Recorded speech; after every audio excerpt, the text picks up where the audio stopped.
Well, New South Wales will boost its trade links with India when Australia becomes its partner country in 2012. The partnership, announced today, will be celebrated at the Asia Pacific's largest ICT business exhibition, CeBIT, in Sydney this May. The international platform is aimed at building opportunities between the New South Wales and Indian economies. It comes as a new survey reveals Australia is lagging well behind the rest of the world when it comes to global innovation. For more, Jackie Taranto, Managing Director of CeBIT, joins me now in the studio. Jackie, thanks so much for joining us. Thank you for having me. This partnership announced today between Australia and India comes at a time when India is obviously very much in the spotlight. Not just, of course, the cricket today, the SCG, which is on everyone's minds here as well, but we've also got India's surging economy, its rising middle class, and just recently the country lifted restrictions for foreign investors to invest directly in its listed companies. Is this all part of the reason we're looking more to India now as an export destination? I think so, definitely. I mean, India's been on the rise for quite some time, and with where we can see things going, Australia has great potential in furthering that development and trade, and we can see that, I think, in the last 12 months specifically, and innovation is a big driver on that. I mean, 10 years ago, India wasn't even in our top 10 export destinations. We weren't even thinking about it, but now it's up in our top 5. I think it recently passed the US as our 4th largest export destination. What are New South Wales' key services exports to India? Well, New South Wales, obviously, they're looking at some of their innovation, but they're looking at some of their expertise in what they're doing in infrastructure development, also in the financial services sector, then looking, I guess, in the sustainability development, and then in some of the innovation in their medical deployment. So there's a lot of growth opportunities there, and because of the educational export too, with a lot of Indians that come and do their formal education here, there's a lot of cross-platform in that innovation sharing and collaboration. Are there many New South Wales companies active in India at the moment? There are quite a few in different sectors. Like if you look at the banking sector, you know, you have most of the major banks that are positioned in India. You're looking at some of the areas in the ports and the transportation. There's expertise going into that side. Education, again, as we talked about.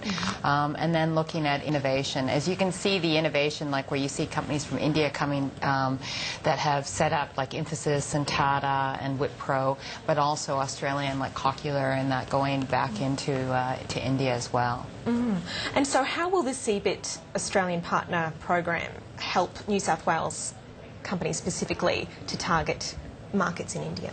Well, what it will do is just when you have the partner country program, you have a platform that emphasizes the trade, the economic trade between the two countries, and it's brought about by the leaders within those countries. So there'll be an official delegation. Prime Minister Singh of India has accepted that, so there'll be an official delegation from India coming specifically to CeBIT to look at the opportunities and the enhancements of developing that platform further, whether it's be financial services or you're looking at some of the infrastructure deployment, even in the mining and resources and the port authorities and the educational. So it'll open up a lot of doors, and I think that you'll also see when that happens, you see also the media and the emphasis of India coming to see the opportunities and the innovation that is available, because Australia, while our input in innovation is quite strong, our output isn't very good, and that's where we lag. And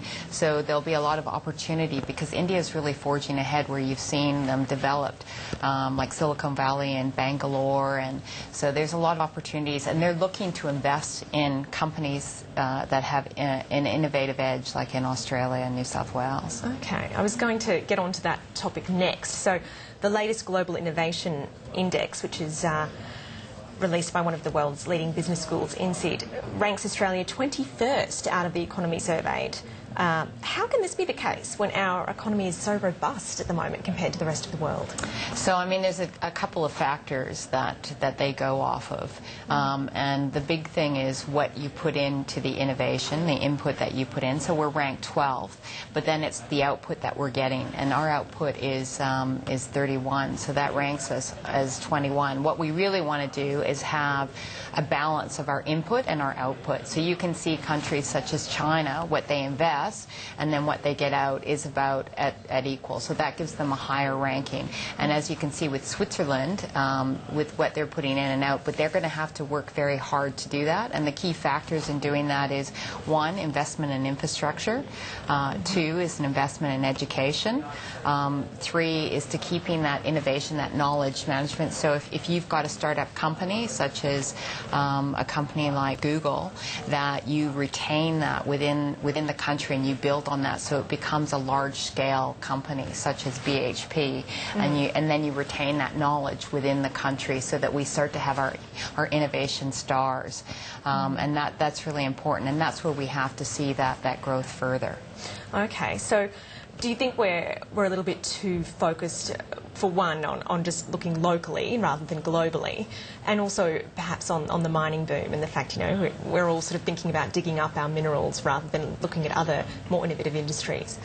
I think the big aspect is that we have to look at the innovation on a longer term base. So we have some great innovation, but we need to retain that and hold and build those companies into larger companies. So there's countries such as Sweden that have had Skype, for instance, that have built that into a very large company. They might have sold it later on, but they've been small populations, but they've continued to build on that business. Or if you look at, for instance, Facebook, which hasn't actually listed, but they have a potential market cap to list into the billions of dollars, and you think of how that started. So it's to retain that startup and to build and grow with that. And I think we could do that even with the mining resource, because there's a lot of innovation that's going into mining, in the robotics, in the, to have these self-managed mines. That's all done in technology too, and we are leaders in that area, but we just need to retain that innovation and grow and to build that into a bigger business. So does it mainly come down to money? Is that why we're not retaining these industries? Are people making early exits out of these companies that they start up? Or?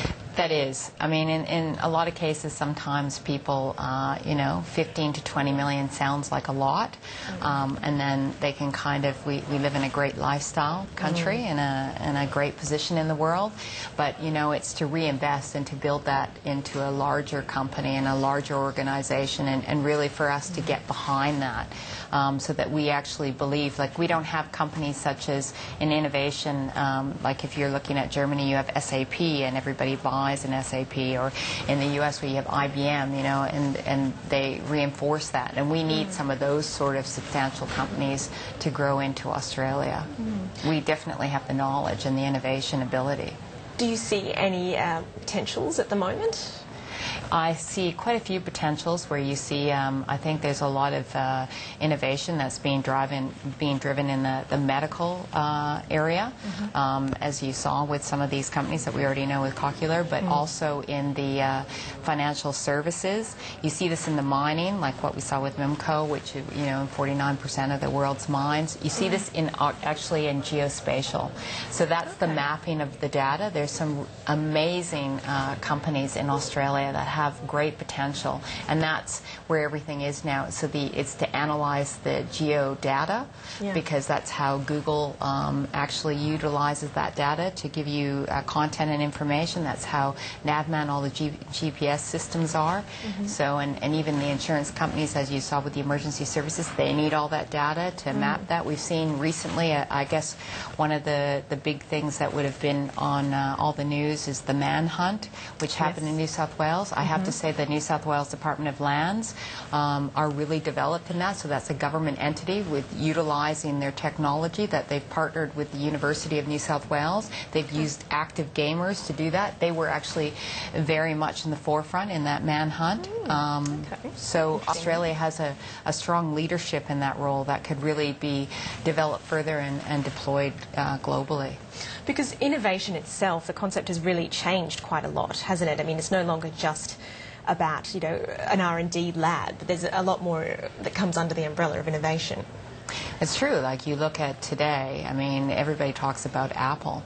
So if you don't invest a percentage of your actual, you know, your revenue into innovation, you can't continue to innovate and you can't continue to grow. I guess a big sector that you'd see on that is retail. So the retailers that have been innovative, that have moved online, that are selling directly, have changed in a short period of time the whole landscape of retail. So if you don't innovate, you know, you're not going to survive, and definitely you won't survive in the next 3 to 5 years. Innovation is really what is being marketed and managed. That's how the INSEAD study was on. If a country puts a certain amount of their percentage of their GDP into that input and that output, that will depend on where they're going to grow. Jackie Taranto, we've run out of time, but thank you so much for your insight. Thank you very much for having me.